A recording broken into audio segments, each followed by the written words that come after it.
નમસ્કાર મિત્રો. નમસ્કાર. આજે આપણે ઇન્ડિયા ગ્રોની પ્રોડક્ટ વાપરવાથી આપણને એક સારામાં સારું રિઝલ્ટ મળ્યું છે. ચાલો આપણે ખેડૂત મિત્રને પૂછીએ. સાહેબ, તમારું નામ? રણછોડભાઈ. ગામ કયું? પચ્છમ. તાલુકો? ધંધુકા. Very good. હવે આ ખેતરની અંદર તમે આ જે ઘઉંનું વાવેતર કર્યું છે, આની અંદર તમે શું વાપરેલું છે? ભૂવસ્ત્ર અને ગ્રો મેજિક. બરાબર છે. હવે આ સિવાય બીજું કોઈ પ્રોસેસ થયેલી આની ઉપર? છંટકાવ કરેલો. શેનો કરેલો? ગ્રો મેજિક અને એમાં સ્પ્રેનો. Very good. હવે આ ઘઉં જે તમે જોઈ રહ્યા છો, આની અંદર તમને શું ફરક દેખાય છે? ફરક તો ઘણો દેખાય છે. ઉતારામાં તમને આમાં વધશે એવું છે. બરાબર. કદાચ આપણી આ પ્રોડક્ટ ન નાખી હોત તો આમાં ઉતારો તમારો એવરેજ કેટલો આવે?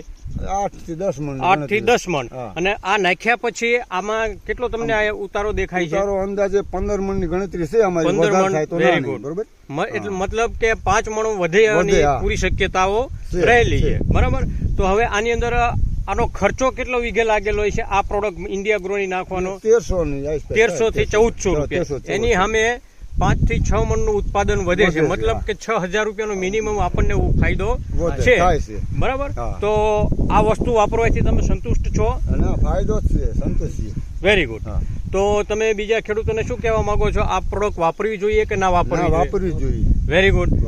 તો તમે સમય આપ્યો એ બદલ ખૂબ ખૂબ આભાર. ધન્યવાદ. જય હિન્દ.